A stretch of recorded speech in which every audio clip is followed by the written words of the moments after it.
Hello students, welcome to BSc best online class. तो इस video में आपको पढ़ाऊंगी ऑर्गेनो जिंक कंपाउंड, यानी इसका पहले मैं बताऊंगी आपको ऑर्गेनो जिंक कंपाउंड क्या होता है, फिर इसके बनाने की विधि यानी इसका फॉर्मेशन। तो ये इसमें पढ़ेंगे हम ऑर्गेनो जिंक यौगिक के बनाने की विधि है। तो ये आपका बीएससी 6 सेमेस्टर की केमिस्ट्री के पेपर फर्स्ट की यूनिट सेकंड चल रही है, उसका लेक्चर 4 है। तो लेक्चर 3 तक आप हमारे चैनल पर देख सकते हैं, प्लेलिस्ट बनी हुई है।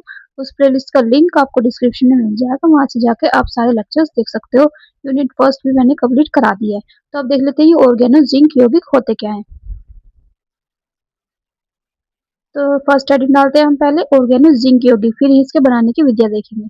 तो हमने देखा वे कार्बनिक यौगिक जिनमें जिंक यानी Zn परमाणु सीधे कार्बन परमाणु से बंधा होता है। तो इसमें क्या होता है, जिंक जो होता है वो कार्बन परमाणु से जुड़ा हुआ होता है, उसे क्या कहते हैं हम ऑर्गेनो जिंक यौगिक कहते हैं। तो ये जो ऑर्गेनो मेटेलिक यौगिक का एक वर्ग है, जो हमारा ऑर्गेनो जिंक यौगिक है वो मैंने बताया हुआ है किसका वर्ग है, ऑर्गेनो मेटेलिक यौगिक। तो या ऑर्गेनो मेटेलिक के अंदर बहुत सारे यौगिक आते हैं, उसमें से ही एक है ऑर्गेनो जिंक यौगिक। कि मेटल की जगह हमने जिंक रख दिया तो उसे कहेंगे हम ऑर्गेनो जिंक यौगिक। तो ये मैंने बताया हुआ लेक्चर फर्स्ट में। अगर आपने वो वीडियो नहीं देखी है तो देख लेना पहले, फिर आपको पता चल जाएगा। तो ये जो होते हैं, ये ऑर्गेनो मेटेल ये सॉरी ऑर्गेनो जिंक यौगिक जो होते हैं वो कम प्रतिक्रियाशील होते हैं, यानी ये इनके क्रिया करने की दर थोड़ी कम होती है किसके मुकाबले, दूसरों के मुकाबले। तो इनका सामान्य सूत्र क्या होता है, R2Zn, या फिर हम इसे कह सकते हैं RZnX। ठीक है, तो इसका सूत्र मैंने बताया क्या होता है, R2Zn और RZnX। तो ये गिरनार अभिकर्मक की तुलना में कम क्रियाशील होते हैं। जो मैंने गिरनार अभिकर्मक पढ़ा है पिछली वीडियोस में, उसमें उससे कम क्रियाशील होते हैं, वरना मतलब गिरनार जो अभिकर्मक है वो ज्यादा क्रियाशील होता है और ये वाले कम क्रियाशील होते हैं, जिंक। ठीक है, इनका जो उपयोग है वो दवा में और कृषि रसायन में संश्लेषण के में प्रमुखता से किया जाता है। जो हमारे ये ऑर्गेनो जिंक कंपाउंड है, इनका उपयोग किसमें, दवा बनाने में और कृषि रसायनों में इसका संश्लेषण में उपयोग किया जाता है। इसकी खोज किसने की थी, फ्रैकलैंड ने। तो एक वैज्ञानिक है, उसका नाम था फ्रैकलैंड। तो इन्होंने 1849 में इसकी खोज की थी और इन्हीं के नाम पर इसको क्या कहते हैं, फ्रैकलैंड अभिकर्मक भी कहते हैं। तो इसलिए कार्बनिक कार्ब जिंक यौगिक को हम फ्रैकलैंड अभिकर्मक भी कहते हैं। ठीक है, तो इसका एग्जांपल है जैसे CH3 Zn CH3। तो इसमें क्या जुड़ गया, मेटल की जगह Zn जुड़ गया, तो ये है हमारा कार्ब जिंक यौगिक।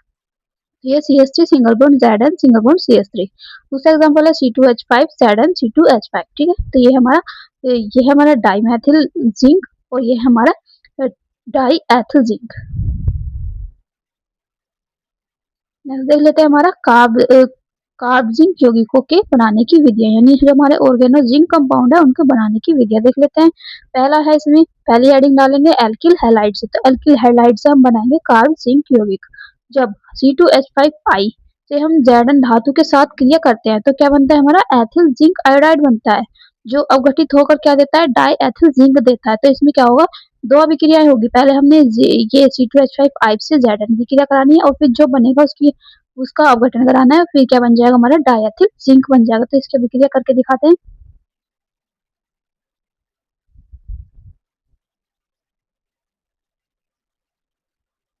तो ये रहा, हमने लिया एथिल आयोडाइड, ये है हमारा एथिल आयोडाइड। ठीक है, एथिल आयोडाइड की हम जिंक से क्रिया कराएंगे तो क्या बनेगा यहाँ पे, एथिल जिंक आयोडाइड, यानी ये दोनों आपस में जुड़ जाएंगे। ठीक है, फिर क्या हमारा ये जो ethyl iodide zinc sorry ethyl zinc iodide बना, वो क्या करेगा, अपघटित हो जाएगा यानी टूट जाएगा। इसके दो अणु लेंगे यहाँ पे और यहाँ पे बना लेगा हमारा एथिल डाईएथिल जिंक। ठीक है, तो ये हो गया हमारा कार्ब जिंक यौगिक बन गया ये वाला, क्योंकि इसमें क्या है, जिंक।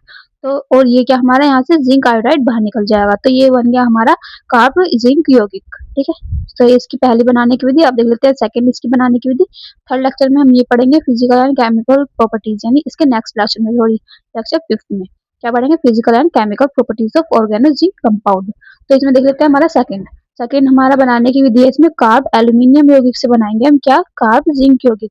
तो ट्राई एथिल एल्यूमिनियम की क्रिया जिंक क्लोराइड के साथ करने पर डाई एथिल जिंक बनता है। तो ये क्या है हमारा, हमने क्या लेना है यहाँ पे, ट्राई एथिल एल्यूमिनियम। तो इसका फॉर्मूला होता है C2H5 का होल थ्राइस Al, ये है हमारा ट्राई एथिल एल्यूमिनियम। तो इसकी क्रिया हमें करानी है जिंक क्लोराइड से। तो जिंक क्लोराइड का फॉर्मूला होता है ZnCl2। तो ये इसके साथ आपस में क्रिया करके क्या बना लेंगे, यहाँ पे डाई एथिल जिंक यानी कार्ब जिंक यौगिक बना लेंगे। ये दोनों आपस में क्रिया कर लेंगे और यहाँ पे बना लेंगे C2H5 का होल ट्वाइस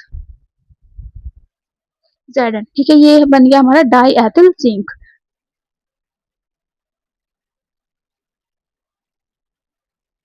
तो यही है हमारा कार्ब जिंक यौगिक। जब ये दोनों आपस में क्रिया करके ये बना लेंगे तो फिर यहाँ पे क्या बचेगा C2H5 का होल ट्वाइस AlCl। ठीक है, तो ये हो गई हमारी आज की वीडियो कंप्लीट। यानी इसमें मैंने बताया आपको ऑर्गेनो जिंक कंपाउंड और उसके बनाने की विधि। नेक्स्ट वीडियो में हम ये पढ़ेंगे physical and chemical properties of organo zinc compound. ठीक है, तो अगर वीडियो चाहिए तो वीडियो को लाइक करें। इसका PDF आपको डिस्क्रिप्शन में मिल जाएगा, वहां से जाके आप डाउनलोड कर सकते हैं। Thank you so much for watching my video.